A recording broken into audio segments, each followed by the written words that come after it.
Assalamualaikum warahmatullahi wabarakatuh. Perkenalkan, nama saya Hafizatun Nisa S dengan NIM 120108272225, Prodi PGMI kelas 2A. Tujuan saya membuat video ini adalah untuk memenuhi tugas yang telah diberikan oleh dosen pengampu Bapak Nardi MED.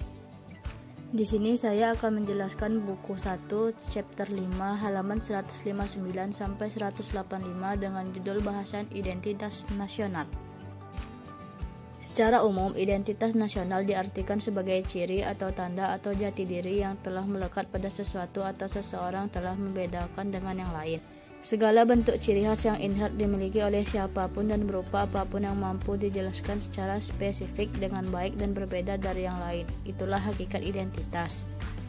Jika identitas tersebut berskala nasional, maka apapun ragam bentuk khas yang mengidentifikasikan kesatuan geografis, kolektivitas warga negara, kedaulatan bangsa, itulah hakikat identitas nasional yang sebenarnya. Sementara Kunto Wibisono mengartikan identitas nasional sebagai manifestasi nilai-nilai budaya yang tumbuh dan berkembang dalam aspek kehidupan suatu bangsa dengan ciri khas yang membedakan dengan bangsa lain. Identitas nasional selalu berkembang dinamis dan terbuka seirama dengan berkembang ruang dan waktu.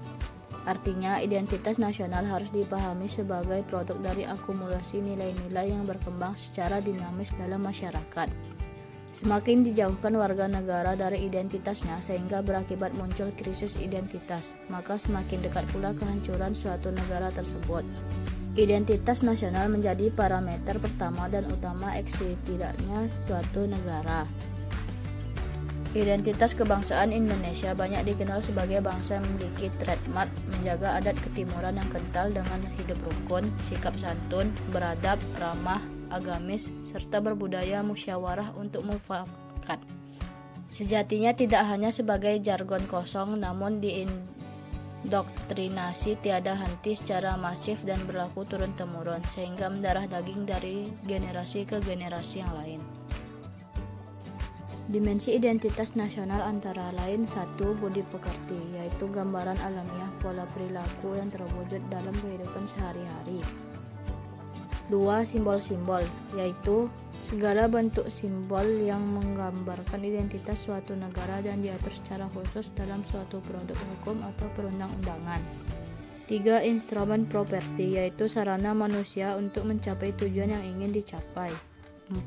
Tujuan bersama, yaitu sebuah harapan dan cita-cita bersama bangsa menuju kemajuan yang kompetitif dan bermartabat.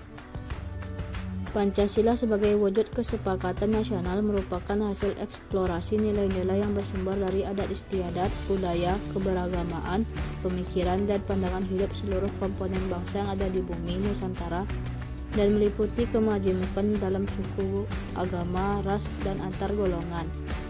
Dalam konteks ini, maka Pancasila merupakan sistem nilai kebangsaan secara totalitas yang sudah final dan harga mati. Pancasila adalah bentuk akumulasi sumber nilai dan simbol bangsa Indonesia. Pancasila adalah identitas nasional Indonesia. Tanpa Pancasila, Indonesia tidak mungkin bisa eksis hingga saat ini. Tanpa Pancasila, Indonesia sudah bubar. Keberadaan Indonesia adalah hakikat Pancasila. Pancasila sebagai pandangan hidup bangsa Indonesia adalah jati diri dan kepribadian bangsa yang merupakan kristalisasi dari nilai-nilai yang hidup dan berkembang dalam budaya masyarakat Indonesia sendiri dengan memiliki sifat keterbukaan, sehingga dapat mengadaptasikan dirinya dengan dan bertahap perkembangan zaman di samping memiliki dinamika internal secara selektif dalam proses adaptasi yang dilakukannya.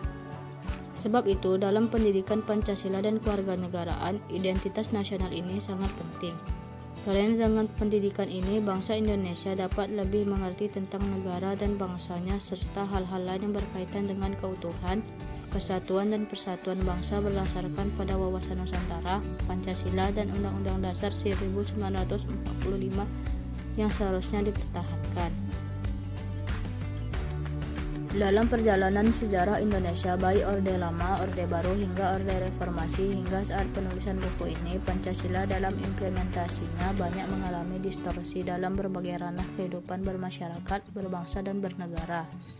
Di masa Orde Lama, 3 periode implementasi Pancasila berbeda, yaitu periode 1945 sampai 1950, periode 1950 sampai 1959 dan periode 1959 sampai 1966. Pada periode 1945 sampai 1950, Pancasila mau diganti dalam paham komunis. Pada 1948, DI atau TII ingin Indonesia dijadikan sebagai negara Islam. Pada periode 1950 sampai 1959, sila keempat Pancasila dilanggar dengan menerapkan sistem liberal. Akhirnya keluarlah Dekret Presiden 1959 untuk membubarkan konstituan. Pada periode 1959 sampai 1965 muncul demokrasi terpimpin. Presiden dipilih seumur hidup dan Bung Karno mengimplementasikan Pancasila dengan paradigma USDEP. Kemudian lahirlah Orde Baru sebagai koreksi atas distorsi terhadap nilai Pancasila. Namun dalam perjalanannya selama 32 tahun, Orde Baru justru melahirkan masalah besar bangsa ini, yakni sentralisasi dan otoritarisme, kekuasaan dan sebagainya. Revitalisasi adalah upaya mengembalikan kepada asal nilai pentingnya segala sesuatu, sedangkan nilai-nilai Pancasila adalah segala bentuk norma, aturan serta nilai yang diserap dari berbagai adat istiadat dan budaya yang berakar dari kemajemukan seluruh komponen bangsa Indonesia. Artinya, nilai-nilai Pancasila merupakan intisari dari pola pikir atau mindset, pola sikap dan pola tindakan dari setiap individu bangsa Indonesia yang identik dengan keberbedaan suku, agama, ras, antar golongan, wilayah, bahasa, dan adat istiadat. Singkatnya, revitalisasi memiliki arti bahwa nilai-nilai yang telah menyejarah dalam kehidupan bangsa Indonesia terdahulu dimunculkan kembali dalam sejarah kehidupan baru bangsa Indonesia pasca reformasi yang telah disalahartikan menjadi kebebasan dan kebablasan. Hakikat dan pengertian identitas nasional. Identitas nasional diartikan sebagai kekhasan yang dimiliki oleh suatu bangsa yang pembentukannya selalu berkembang mengikuti perkembangan zaman. Dilihat dari segi bahasa, bahwa identitas itu berasal dari bahasa Inggris yaitu identity, yang dapat diartikan sebagai ciri-ciri, tanda-tanda atau jati diri. Ciri-ciri itu adalah sesuatu yang menandai suatu benda atau orang. Ada ciri-ciri fisik atau non-fisik. Identitas atau jati diri dapat memiliki dua arti. Pertama, yang menunjukkan pada ciri-ciri yang melekat pada diri seseorang atau sebuah benda. Kedua, identitas dapat berupa keterangan yang dapat menjelaskan pribadi seseorang dan riwayat hidup. Identitas nasional berasal dari kata national identity yang diartikan sebagai kepribadian nasional atau jati diri nasional. Itu baik secara fisik maupun non-fisik. Menjadikan identitas nasional sebagai alat pemersatu juga terbentuk melalui saling adanya kerjasama antara identitas kelompok yang satu dengan kelompok lainnya. Artinya, kemajemukan telah membentuk identitas bersama sebagai simbol kekuatan bersama secara nasional. Kemajemukan yang merupakan identitas nasional bangsa Indonesia harus diiringi dengan sikap masyarakat multikultural yang memiliki toleransi yang tinggi tanpa mengubah akar dari identitas bangsa sendiri.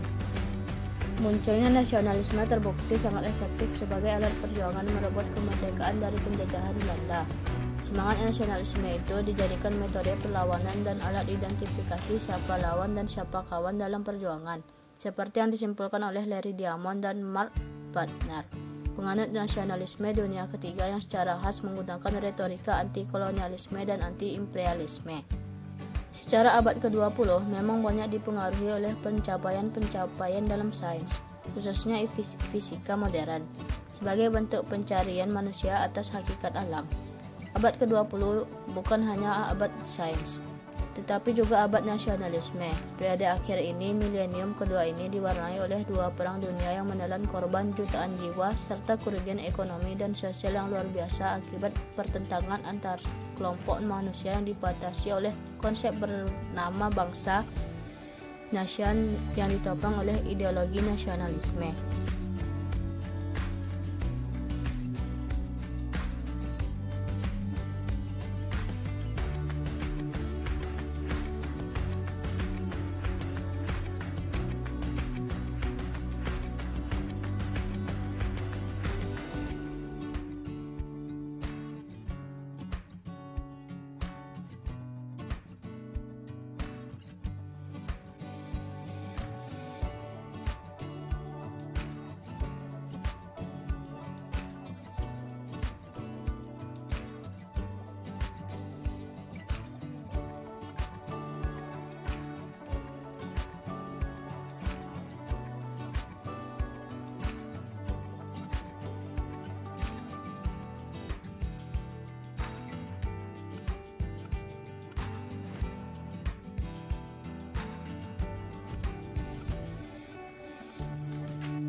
Tidak adanya rujukan mapan yang dapat dijadikan pegangan dalam memahami nasionalisme hanya akan menghasilkan kesia-siaan.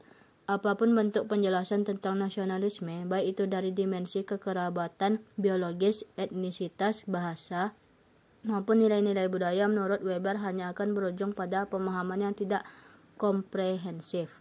Kekhawatiran Weber ini wajar mengingat komitmennya terhadap epistemologi modernisme yang menjadi pengetahuan universal. Pesimisme Weber mungkin benar, namun itu tak berarti nasionalisme harus disikapi secara taken for granted, yang diletakkan jauh-jauh dari telah teoretis. Andaikan nasionalisme sebuah gedung, setiap upaya mencari esensi nasionalisme berada di lantai yang berbeda-beda. Konsekuensinya, teorisasi nasionalisme sering bersifat partikular, tidak universal seperti yang diinginkan Weber. Namun ini tidak menjadi masalah, khususnya dalam paradigma pasca modernisme ketika pengetahuan tak lagi monolitik dan homogen. Membangun epistemologi nasionalisme berawal dari dua pertanyaan fundamental. Pada titik sejarah mana fenomena nasionalisme muncul dan apa yang menjadi materi dasar pembentukannya. Satu pendekatan yang digunakan beberapa sarjana menjawab pertanyaan ini adalah dengan melacak jejak-jejak etnik suatu bangsa ke masa sebelum nasionalisme berbentuk seperti sekarang. Kacamata etnonasionalisme ini berangkat dari asumsi bahwa fenomena nasionalisme telah eksis sejak manusia mengenal konsep kekerabatan biologis. Dalam sudut pandang ini, nasionalisme dilihat sebagai konsep yang alamiah berakar pada setiap kelompok masyarakat masa lampau yang disebut sebagai etni. Suatu kelompok sosial yang diikat oleh atribut kultural meliputi memori kolektif, nilai, mitos, dan simbolisme. Pada sudut pandang ini, gerakan politik nasionalisme adalah sarana mendapatkan kembali harga diri etnik sebagai modal dasar dalam membangun sebuah negara berdasarkan kesamaan budaya. Mungkin kedengaran terlalu sederhana, walaupun Plamenat cukup layak didengar. Menurut Plamenat, nasionalisme Barat bangkit dari reaksi masyarakat yang merasakan ketidaknyamanan budaya terhadap perubahan-perubahan yang terjadi akibat kapitalisme dan industrialisme.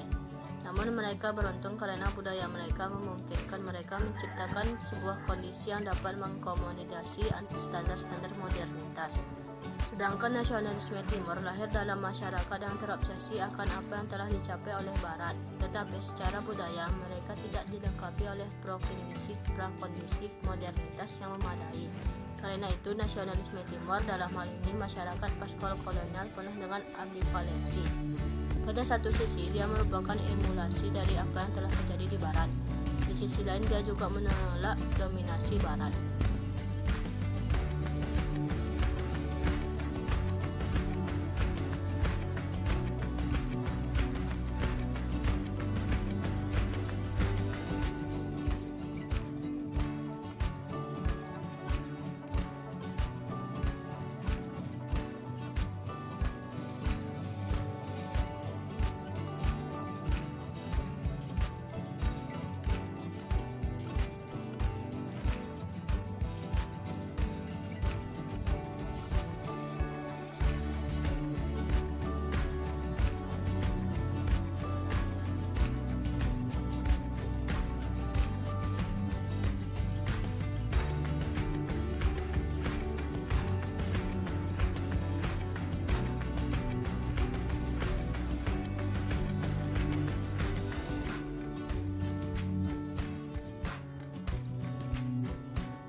Perspektif etnonasionalisme yang membuka wacana tentang asal-muasal nasionalisme berdasar hubungan kekerabatan dan kesamaan budaya bagaimanapun tak mampu memberikan penjelasan yang memuaskan. Khususnya jika kita mengamati batas-batas bangsa yang terbentuk dalam masyarakat kontemporer. Yang ditawarkan oleh pendekatan etnonasionalisme dapat dipakai untuk mengamati fenomena nasionalisme di negara monokultur seperti Jerman, Italia, dan Jepang. Namun penjelasan era globalisasi merupakan era yang penuh dengan kemajuan dan persaingan. Sedangkan identitas nasional sebuah bangsa merupakan hal yang sangat diperlukan untuk memperkenalkan sebuah bangsa atau negara di mata dunia. Dengan adanya globalisasi, sebagai sebuah produk modernitas, perkembangan nasionalisme berada di titik persinggungan antara politik, atau juga identitas dan tersebut mudah tenggelam karena terpengaruh oleh bangsa. Namun dan nasionalisme negara lain. tidak hanya dapat dilihat Perlu sebagai kita sadari sebuah bangsa proses Indonesia yang kita bawah, cintai ini telah mengalami krisis peranan identitas lebih nasional yang penting sangat dalam membahayakan bagi nilai-nilai daripada dasar kelas yang identitas terdominasi. bangsa Indonesia itu sendiri. Artinya, pemahaman komprehensif Globalisasi yang tentang terus berkembang nasionalisme pesat sebagai membuat produk nilai-nilai budaya bangsa modernitas Indonesia hanya dapat mulai dilakukan dengan oleh juga budaya-budaya melihat barat yang kurang terjadi sesuai pada dengan masyarakat budaya di lapisan asli paling bangsa bawah Indonesia ketika seperti halnya budaya harapan, berpakaian. kebutuhan, dan Kebaya kepentingan dan masyarakat batik pada yang umumnya merupakan terhadap salah satu ideologi identitas bangsa nasionalisme Indonesia yang memungkinkan berupa ideologi pakaian tersebut kini mulai meresap dan hilang dari berdampak secara kehidupan kuat. bangsa Indonesia. Pada level Karena inilah tergantikan oleh elemen-elemen pakaian yang sosial bersifat seperti bahasa, barat-baratan. kesamaan sejarah, Tidak hanya identitas itu masa saja, lalu, dan masyarakat Indonesia yang solidaritas dulunya sosial terkenal menjadi sebagai pengikat erat orang-orang kekuatan ramah, kini mulai nasionalisme. terpengaruh terhadap era globalisasi yang memiliki sifat persaingan yang sangat tinggi yang menyebabkan kesenjangan sosial di masyarakat semakin meningkat.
Orientasi spiritualisme Timor mengilhami lahirnya konsep Pancasila yang dilontarkan oleh Soekarno kali pertama dalam rapat BPUPKI pada 1 Juni 1945. Dalam pidatonya, Soekarno mengklaim bahwa Pancasila bukan hasil kreasi dirinya, melainkan sebuah konsep yang berakar pada budaya masyarakat Indonesia yang terkubur selama 350 tahun pada penjajahan. Bagi Soekarno, tugasnya hanya menggali Pancasila dari bumi pertiwi dan mempersembahkannya untuk masyarakat Indonesia. Jika dicermati secara kritis, ada beberapa